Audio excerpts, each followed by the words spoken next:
Welcome back, everybody. We are back on the homelite XL12. I've got some parts in for it. We're going to check these parts out, make sure they're a good fit, and get them installed. So we have an air filter. The air filter's from Stens. And there's the part number for that. Looks like it's going to be a pretty good fit. Put them side by side for you. You see, the biggest reason why I decided to change this one, well, one, it is dirty and discolored, but that side is caved right in and I can't get it to come back out, so it leaves a gap. As you can see, this one's in great shape. So, and then here's our clutch assembly, and we'll get that installed too. So what I'm going to do is I'm going to go ahead and I'm going to pull this bar off. Get that out of the way. That's right. Nothing I got fits it. Oh, there it is. If I remember right, I think the only thing that was really wrong with this clutch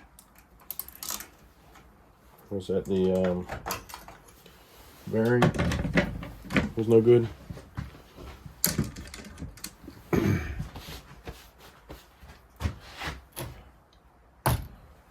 I believe we'll go ahead and take care of everything. This nut was actually loose, so somebody had taken it apart at some point and was looking at or maybe making an attempt to repair it.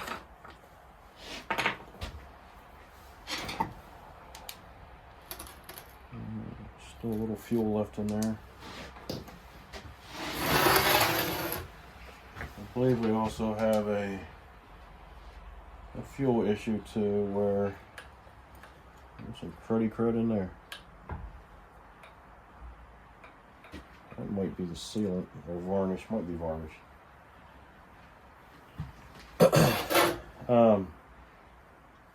Leaking through this area here. I'm thinking that it's just the fuel line shrunk. So I guess we'll just work on the clutch assembly. Alrighty. So here's the bearing for it. Here's the clutch. This is aftermarket. Does look like a nice clutch though. Nothing jumps out, nothing's alarming. So let's get this clutch popped off so we can get the new one on. And go from there.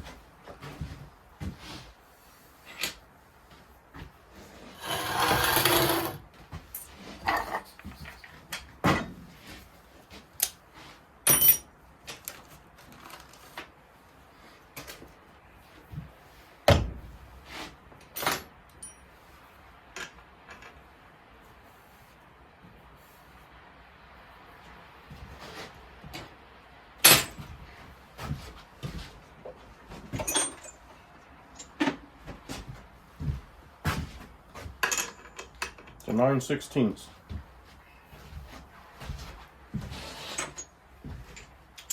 for the clutch nut here, and it's standard threads, righty tighty, lefty loosey.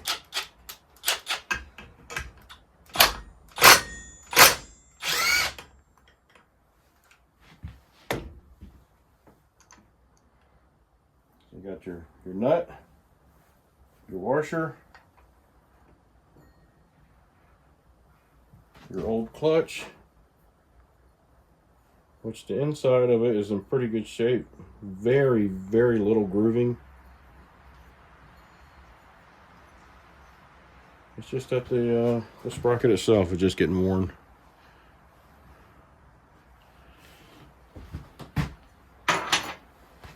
And then we have the bearing cage, and I think the very few bearings that are left in it.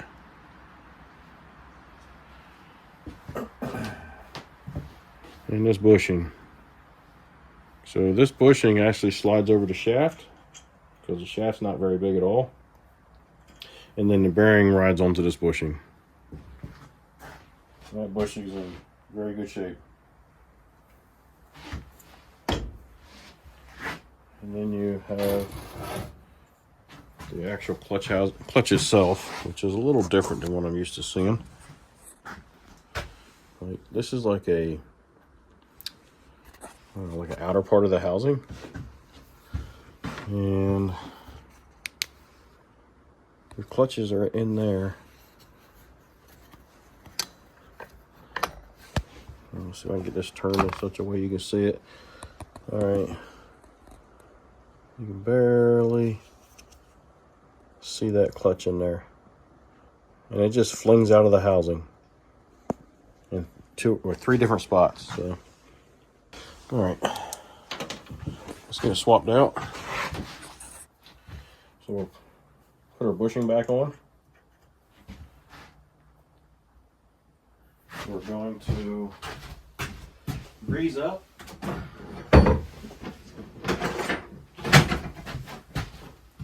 Our little bearings here. Push that grease right on through.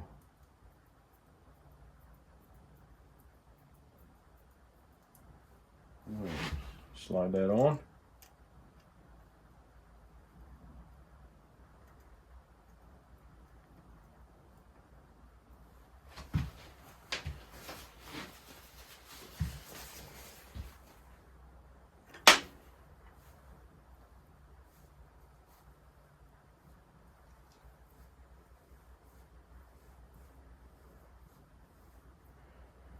Alright. A little more resistance on this bushing than I really want. I know it's got some discoloration to it, but I'm not sure if that's actually a buildup or something, or actually, yeah, it looks like a buildup because it's starting to wipe off. So let me clean that up real good. Should have done that to begin with.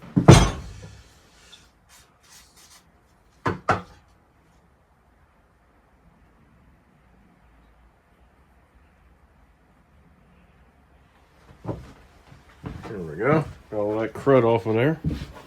Nice and shiny now. Slide that bearing back over it.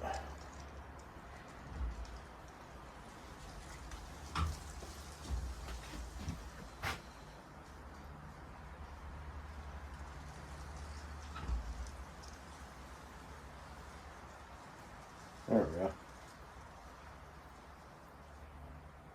Well, I'll tell you what, it's a snug fit. You don't worry about any play in it. It turns.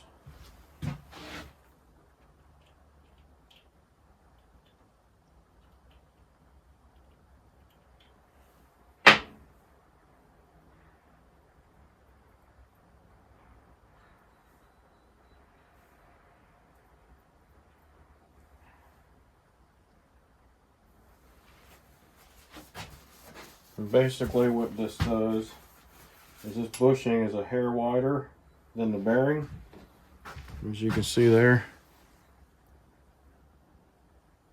So when you tighten that nut down here, it pinches that bushing so that the bearing turns on the bushing and the clutch itself.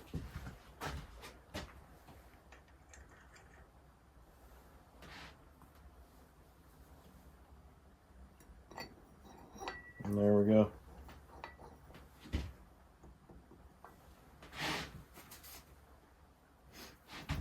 Put your washer back on. That washer it helps prevent your chain from riding off. And put your nut back on.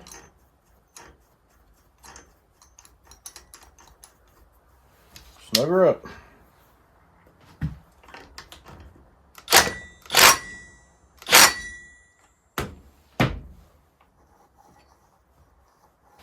There we go. Take that old thing and throw it away. Take that old thing and throw it away. So This must have been the original, maybe, that came with it. It's made in Canada.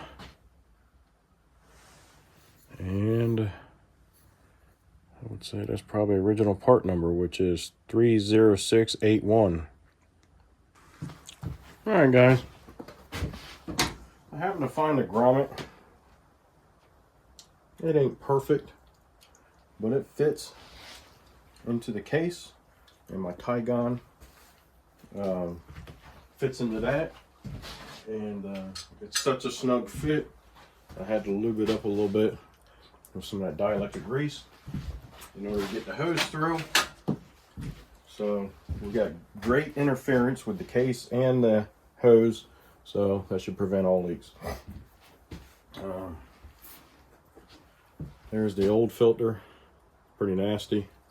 I'm gonna toss that. I'm gonna install a new one. And let's see here.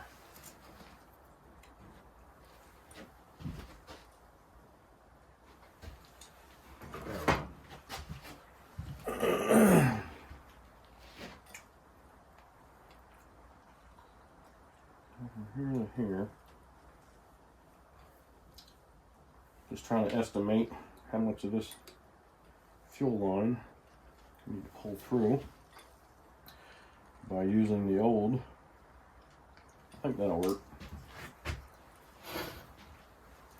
And I'll drop it in there and make sure it hits the bottom and stuff before I trim it off. There we go. Drop that down in there. Well, that should do it.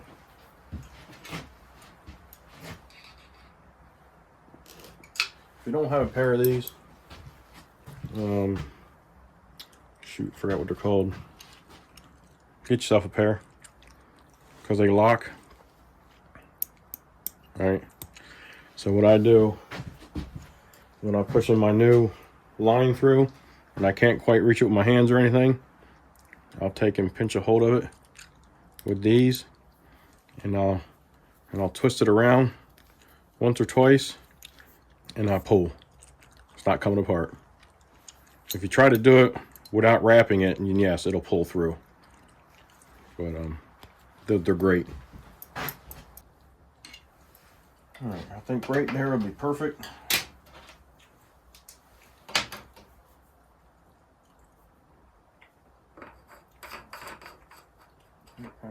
There's our old grommet. Like I said, I think I showed it to you already. It's all busted up. And now we just need to cut it in length. And that'll be, well, I'm going to cut it a little bit long, because I got to shove it through another grommet, and it might be a snug fit. That wasn't too bad. Alrighty, so there we are. Nice tight fit there. Goes through there, hooks onto the carb. Sits in the bottom.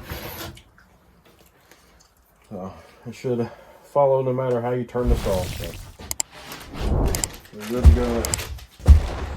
Now, we already started this saw up in an earlier video, so if you want to go back and check that, that'd be great. And so we know it runs, but I might pull this off because I might want to lubricate that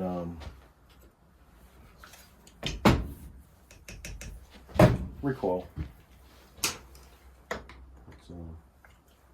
Let's see here. That'll work.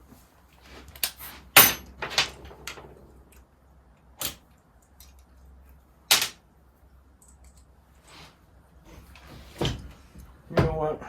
I completely forgot about this fuel cap. I forgot to write it down, so I remember to order it. But that fuel cap, the vent assembly is gone in it.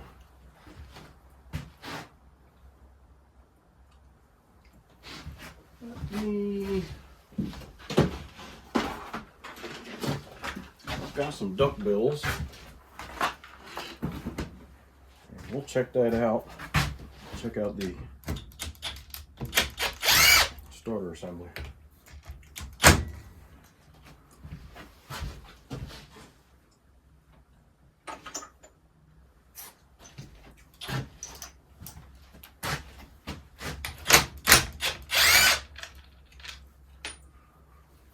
A lot of this old stuff is put together with slotted screws, but you can also put a socket on them. I recommend using a socket. A lot of times the screws get stripped out.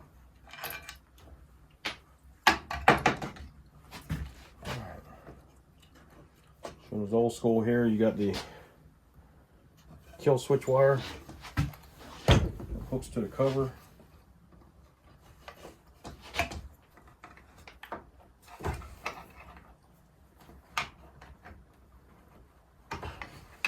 Come on off of there.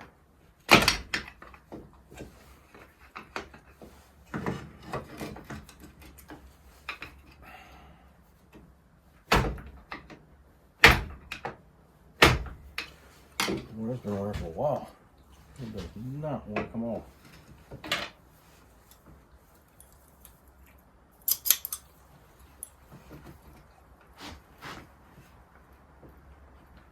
There we go.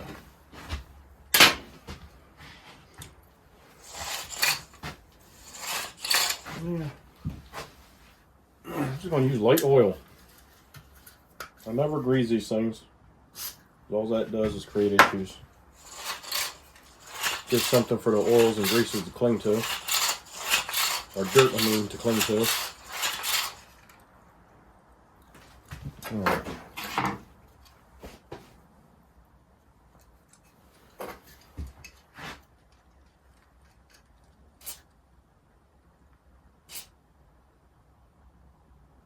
I'll spring back behind the pulley assembly. And I just heard the spring give a little bit there.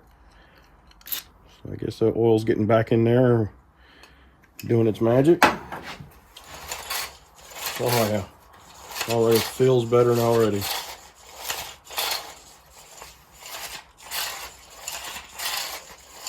Yeah. It's amazing what a little bit of oil will do. You don't need a lot, you don't need to drown it. Just shoot a little bit in there. Give it a chance to soak in and shoot a little bit more. Alright. Now we can put this cover back on. There we go. Remember where your screws went. Okay, there's 3 long ones. The short one goes at the top here. You know that because that's very thin. So you don't need a very long screw.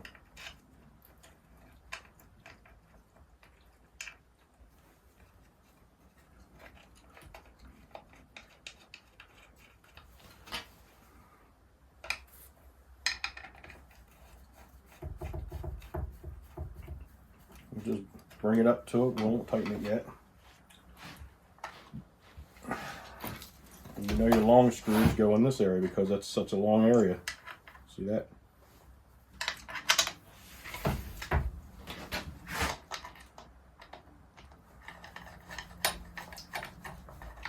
Another one.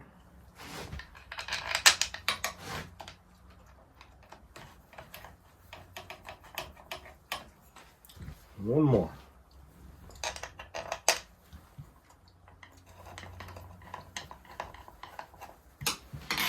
Go along and snug them up. Don't need to kill it. Just aluminum or magnesium.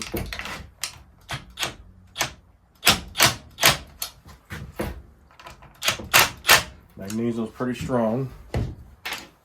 Aluminum is also for what it is. But you can still strip them out. And you got to go through the trouble of repairing it. Save yourself the time and trouble. Don't strip it out. But sometimes it happens. You just got to take care of it. Okay. All right, so we've taken care of. Oh, I guess yep. Close the paper towels in there. So we've taken care of the fuel, the leaking fuel. We still have to take care of the fuel cap. I think I might have something I might be able to do that with. I'll have to try something out. We've taken care of the clutch assembly and that bearing. So we're good there. We already know this thing runs.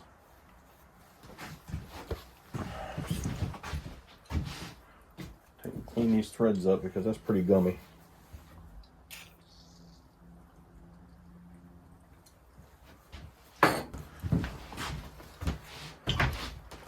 Okie dokie.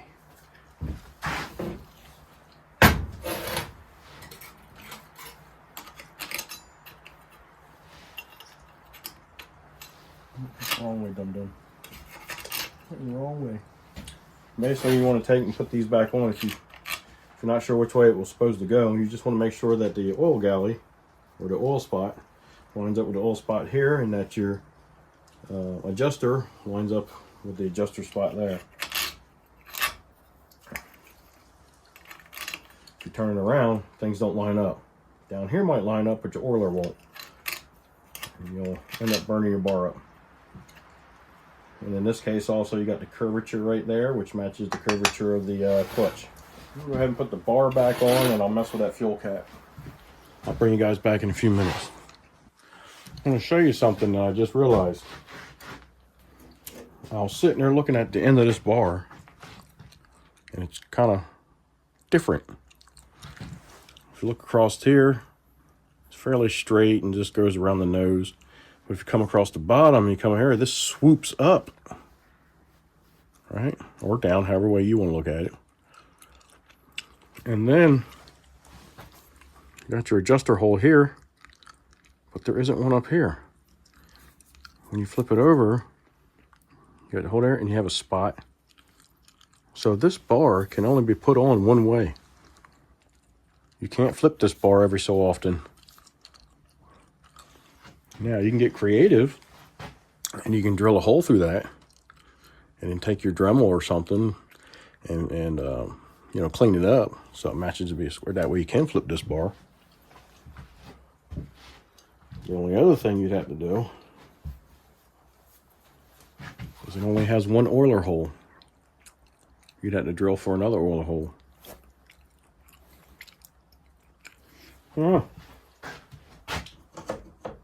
Sometimes you just leave well enough alone, right? Like I said, I'm not going to bore you to death with putting this bar and chain on. I'll bring you right back. Something else I noticed on this.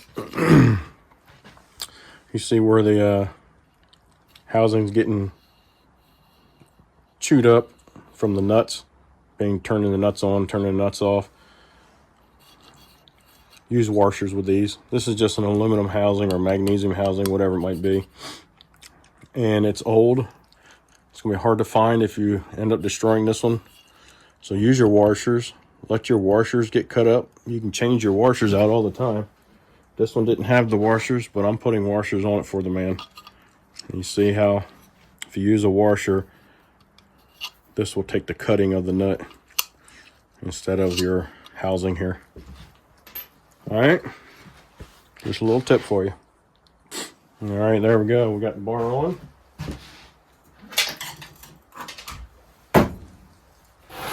And greaseless tip.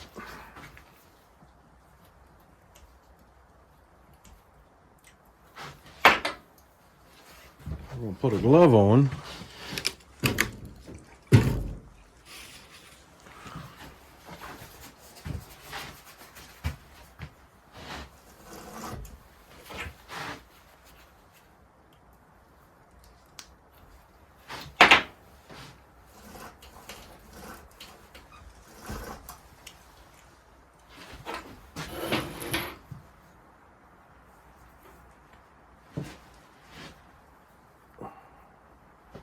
Well,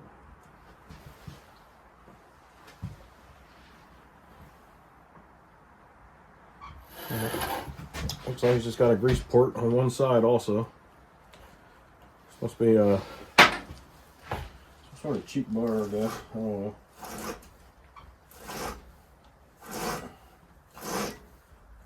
There we go. Starting to loosen up. Well, all right. We'll bring you back in a few minutes. See what I can figure out on this. Well, I'll tell you what.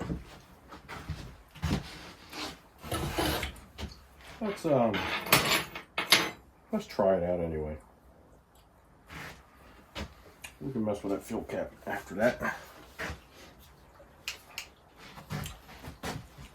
All right. Let's see what we got on this old school homelite XL12. Let's see what we got. So, on these old school ones, if you're not familiar with them, flip your switch on, squeeze your trigger, push your trigger lock in. And when you squeeze the trigger, the trigger lock will come back out. All right, pull your choke out. This one over here is your oiler. So as you're cutting, you would give this a couple pumps every couple minutes or something. All right, see if we can get her. See if we can get her started.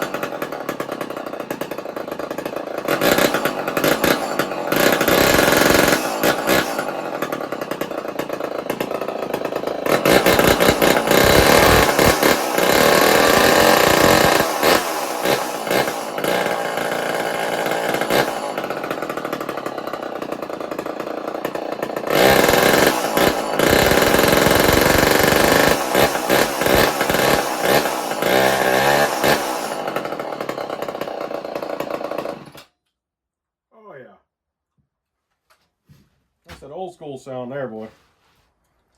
I haven't heard that in a long time. I was not even in my teenage years. My dad was working for Asplin running these saws. That's how long it's been.